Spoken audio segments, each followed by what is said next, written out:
Convido você a abrir a sua Bíblia comigo no livro do profeta Isaías, capítulo 6. Leremos capítulo 6 do profeta Isaías, de 1 a 8.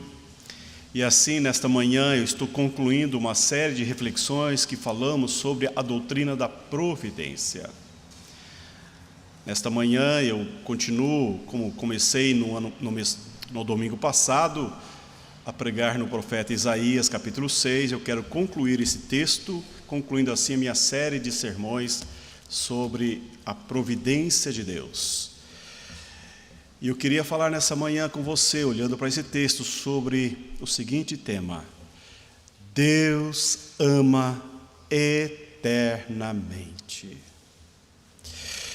No ano da morte do rei Uzias, eu vi o Senhor assentado sobre um alto e sublime trono, e as abas de suas vestes enchiam o templo. Serafins estavam por cima dele, cada um tinha 6 asas, com 2 cobriam o rosto, com 2 cobriam os seus pés, e com 2 voava. E clamavam uns para os outros, dizendo: Santo, Santo, Santo é o Senhor dos exércitos, toda a terra está cheia da sua glória. As bases do limiar se moveram à voz do que clamava, e a casa se encheu de fumaça. Então disse eu: ai de mim, estou perdido, porque sou homem de lábios impuros. Habito no meio de um povo de impuros lábios, e os meus olhos viram o Rei, o Senhor dos exércitos. Então um dos serafins voou para mim, trazendo na mão uma brasa viva que tirara do altar com um tenaz. Com a brasa tocou a minha boca e disse: eis que ela tocou os teus lábios, a tua iniquidade foi tirada e perdoado o teu pecado. Depois disto, ouvi a voz do Senhor que dizia: a quem enviarei? Quem há de ir por nós? Disse eu: envia-me a mim. Meus irmãos, minhas irmãs, o profeta Isaías, no ano da morte do rei Uzias, quando uma crise se instalou no reino de Israel, quando pereceu, feneceu na terra a autoridade instituída por Deus para governar o povo, houve um hiato no poder do povo de Israel humano. O profeta em crise vai ao templo. Em tempos de instabilidade, em tempos de situações críticas, é oportuno buscar o Senhor. E foi o que o profeta fez. Ele foi à casa do Senhor, e na casa do Senhor, o Senhor revelou-se a ele em glória, em majestade, dizendo que ele reina eternamente. E como vimos na semana passada, Deus governa eternamente, Deus governa majestosamente, Deus governa santamente, Deus governa gloriosamente e Deus governa poderosamente. Essas são as expressões que nós vimos nos versículos de 1 a 3. Agora eu quero olhar com vocês os versículos seguintes, e aí eu quero olhar para vocês olhando para o que diz esse texto, porque diante de Deus devemos olhar para dentro e saber que precisamos da misericórdia de Deus. Meus irmãos, quando nós temos uma visão clara da majestade, do poder, da santidade, da glória de Deus, nós devemos olhar para dentro de nós e saber que precisamos da misericórdia de Deus. Veja o que ele diz, versículo 5: então disse eu: ai de mim, estou perdido, porque sou um homem de lábios impuros, habito no meio de um povo de impuros lábios, e os meus olhos viram o Rei, o Senhor dos exércitos. Então um dos serafins voou para mim, trazendo na mão uma brasa viva que tirara do altar com uma tenaz. Com a brasa tocou a minha boca e disse: eis que ela tocou os teus lábios, a tua iniquidade foi perdoada, foi tirada e perdoado o teu pecado. Precisamos ter uma visão pessoal da nossa real condição diante dos olhos de Deus. É necessário que tenhamos esta real condição diante de Deus. Quando contemplamos a glória de Deus e temos a percepção da sua santidade, acabamos vendo a nossa miserabilidade. O nosso pecado aflora, ele se revela, ele se manifesta, ele se evidencia. A minha vida, a sua vida fica nua e patente aos olhos de Deus. Não há como nos esconder, não há como nos escamotear diante da majestade, da glória de Deus. Abraão, quando estava clamando diante do Senhor, reconheceu a si mesmo como sendo pó e cinza. Jó descreve a sua profunda consciência de culpa quando reconheceu a santidade e a majestade de Deus. Quando Isaías teve uma visão real de Deus, ele teve também uma visão real do ser humano. Quando Isaías viu a Deus, Isaías viu a Isaías. Pense nisto. Quando Isaías viu a Deus na sua glória e majestade, Isaías viu a si próprio. Quando vemos a santidade de Deus, vemos a nossa pecaminosidade. E é interessante, se você ler o texto do profeta Isaías, você perceber que antes de Isaías contemplar a Deus, ele distribuiu uma série de ais. Ele vai dizer, capítulo 5, versículo 8, ai dos gananciosos. No capítulo 5, versículo 11, ele vai dizer, ai dos beberrões. Ainda no capítulo 5, ele vai dizer, ai dos injustos, ai dos corrompidos moralmente, ai dos soberbos, ai dos faristas. Mas agora, quando ele vê o Senhor, ele se volta para dentro de si e diz, ai de mim, ai de mim. Isaías, que vê a glória de Deus e a sua santidade, ele cai em si e percebe que os ais que proclamou contra o povo de Deus se corporifica na sua própria pessoa, e isso faz gemer. Ai de mim, meus irmãos, minhas irmãs. Isto é algo que devemos considerar. Na palavra de Deus, quando Deus nos expõe a si, Ele nos expõe totalmente, completamente, vulneravelmente, como somos e como estamos diante dEle. Dr. Russell Shedd vai dizer que o maior pecado da igreja é a dureza do seu coração. É a falta de quebrantamento, é a ausência de choro pelo próprio pecado. Precisamos ter uma visão da profunda angústia pelo nosso pecado. Esses ais de Isaías são ais de dor, de lamento, de angústia, de tristeza profunda. Ele não chora apenas as consequências do seu pecado, mas ele lamenta que os seus lábios são impuros.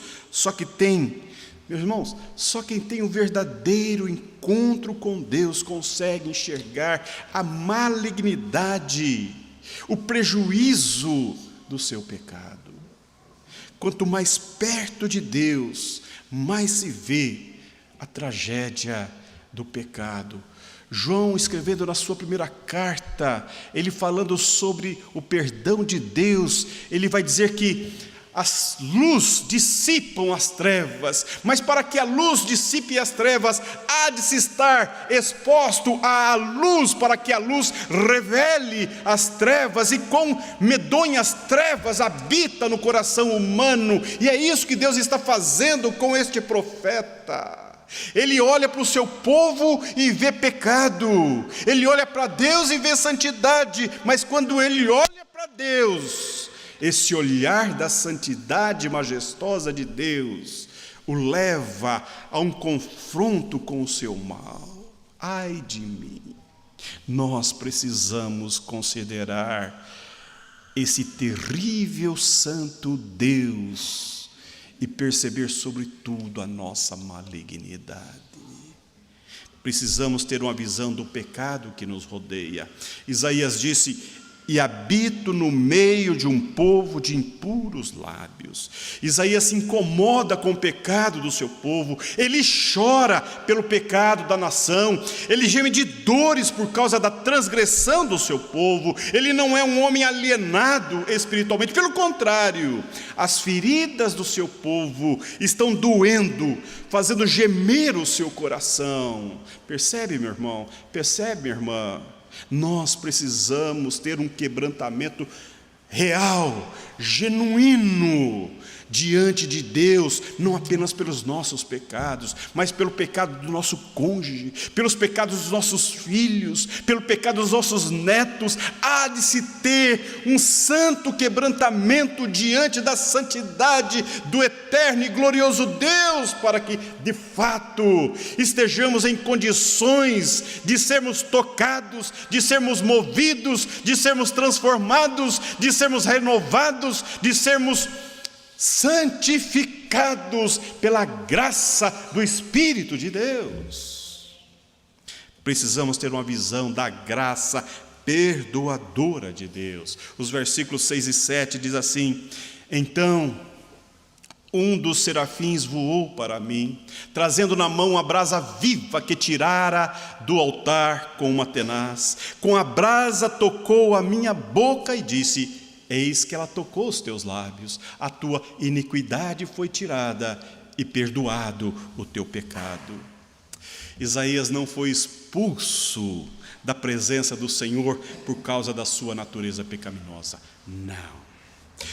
A mesma visão que lhe intensificou o sentido do seu estado pecaminoso, lhe deu a certeza da sua iniquidade extirpada. Que coisa gloriosa! O mesmo olhar que trouxe a sua real condição, também esse olhar lhe traz perdão. Seu pecado foi purificado. E nessa manhã eu preciso dizer para você, a grande necessidade hoje é de lábios tocados com fogo santo do altar de Deus. Precisamos dessa profunda experiência na nossa vida. Não há perdão sem confissão, não há perdão onde não há confissão de pecados. Hoje pregamos fé sem arrependimento, salvação sem conversão, vida sem morte na cruz. Deus é Deus de perdão. Eu quero dizer para você nessa manhã, você pode ser transformado hoje. Eu não sei como você entrou aqui, eu não sei como está a sua vida diante do eterno eu sou, mas eu quero dizer para você que nesta manhã, esta palavra pode trazer profunda transformação no seu coração. O seu vocabulário pode mudar, o seu coração pode mudar. Uma fonte de vida pode brotar do seu interior. Você pode ter uma mente pura, você pode ter um coração novo, um coração puro, você pode ter um namoro santo, você pode ter um casamento totalmente retornado, santificado, você pode ter uma vida nova, porque a mulher samaritana recebeu perdão. A mulher samaritana recebeu uma vida nova. Zaqueu achou paz no seu coração. A mulher pecadora foi perdoada. Bartimeu teve seus olhos abertos. O leproso foi purificado. O ladrão foi recebido no paraíso. Cristo, presente aqui conosco, pode também transformar, libertar, renovar, purificar o teu coração, perdoar o teu pecado, dar a você a perspectiva de uma nova criatura. Por quê, meu irmão? Porque Deus amou-nos na cruz. João vai dizer no capítulo 12, no versículo 40, que Isaías viu a glória de Jesus e falou dele. João está falando que essa visão que Isaías teve, ele teve do Deus triuno, do Deus Pai, do Deus Filho, do Deus Espírito Santo. E esta visão que ele teve da Trindade assentada no alto e sublime trono, trouxe a ele a graça de ser tirado de uma brasa viva do altar, e tocar a sua língua, e tocar a sua boca, e purificar o seu pecado. E então, esta mesma experiência que ele teve lá nos séculos 500 e tantos antes de Cristo, é a mesma experiência que eu e você podemos ter, porque, como disse João 3,16, porque Deus amou ao mundo de tal maneira, que deu seu Filho unigênito, para que todo aquele que nele crê não pereça, mas tenha a vida eterna. Deus amou-nos eternamente. Esse Cristo que estava na glória, esse Cristo eterno, assentado no alto e sublime trono, esse Cristo excelso, glorioso, a palavra criadora, a palavra que gerou vida, ele encarnou. Tanta coragem de vencer a covardia, de se esconder atrás de escamoteamentos e dizer: Senhor, ai de mim que eu estou perdido. O pecado me toma, a minha alma está profundamente no deserto, o meu coração está cheio de pecado, a minha mente está confusa, difusa. Tenha compaixão de mim, ai de mim, Senhor, nesta manhã que eu estou perecendo. Ô meu irmão, ô minha irmã, a Bíblia fala de um Deus que nós chamamos de Pai, e Jesus, para dar-nos essa expressão de um Pai amoroso, de um Pai que está pronto para nos acolher, nos abraçar, Jesus conta a parábola do filho pródigo, a palavra daquele pai amoroso que foi afrontado, que foi vilipendiado, que foi assintado pela vida de um filho menor, quando ele em vida foi confrontado pelo filho mais novo, pedindo que desse a ele a parte dos seus bens, porque ele queria sair de casa, ele já não queria viver na casa do pai, não fazia nenhum interesse a ele ficar, permanecer vivendo junto com o pai, ele queria viver a vida dele, ele queria curtir a vida, ele queria gastar a vida do modo dele, do jeito dele, como bem lhe apraz, ofendendo o pai, e o pai amorosamente atendeu ao pedido do filho, e esse filho, diz o texto, que ele saiu e gastou tudo, dissolutamente. Você conhece o que eu estou dizendo, e nessa manhã que você conhece essa parábola, eu estou olhando aqui para um texto em que Deus olha para o profeta num tempo de crise, num tempo de angústia, num tempo em que todos os governos do mundo, da terra, perderam o sentido, e ele está confuso. Então ele vai a Deus, ele busca a Deus, e Deus o acolhe, e Deus se revela, e Deus o abraça, e Deus permite que ele veja a sua intimidade, a sua glória, a sua majestade. E então, quando ele se percebe totalmente pecaminoso, indigno, incapaz de estar diante do eu sou, esse Deus amoroso dá dignidade, restaura, purifica, santifica o profeta, porque ele está cheio de amor para com este profeta. Igualmente aquele pai da parábola, o filho gastou tudo dissolutamente, e então ele está comendo comida de porcos, e então ele se lembra da casa do pai. Você conhece essa parábola, você sabe o que eu quero dizer para você, presta atenção. Chega de viver fugindo de Deus, chega de viver se escondendo de Deus, chega de viver olhando para a terra, olhando para o próprio umbigo, olhando para a própria circunstância.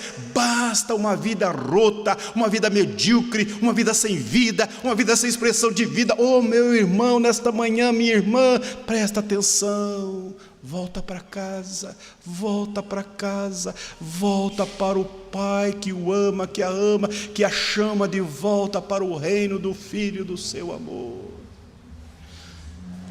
O filho arrependido vai dizer, e ele ensaiando: Vou dizer a meu pai: pequei contra o céu e perante ti. Não sou digno de ser chamado teu filho, mas trata-me como um dos seus trabalhadores. Veja a condição do filho, arrependido, quebrado, moído, reconhecendo a sua indignidade, a sua incapacidade de ser tratado como filho. Tal foi a ofensa que lhe causou o pai. E ele então parte para casa, e quando ele chega em casa, antes de chegar em casa, o texto diz que o pai corre, e o pai corre, e o pai corre, e o abraça, e o abraça, e o acolhe. Não há nenhum dedo em riste, não há nenhuma acusação, não há nenhuma palavra de ordem, apenas um coração cheio de amor, aguardando a volta para a casa desse filho. Eu quero dizer para você nesta manhã: Deus está chamando você. Presta atenção, arrependa-se, quebrante-se, escute o som da santidade de Deus, os alaridos dos anjos entoando louvores a Deus e convidando você a ser tocado, burilado, transformado, renovado para a glória de Deus. Que Deus te abençoe. Que Deus abençoe a sua vida, que nesse ano você possa de fato e em verdade ter uma profunda experiência com o caráter de Deus, com o amor de Deus, deixar de viver uma vida alienada de Deus, envolvida com seus próprios males. A graça de Deus te restaura, te transforma e te renova para a glória do Senhor. Que Deus te abençoe. Eu quero convidar você a cantar conosco esse belo cântico em resposta a esta pregação, mais perto da cruz. Enquanto nós nos preparamos para a mesa do Senhor, vamos cantar em pé esse hino, mais perto da cruz. Meu Senhor, sou teu, tua voz ouvi.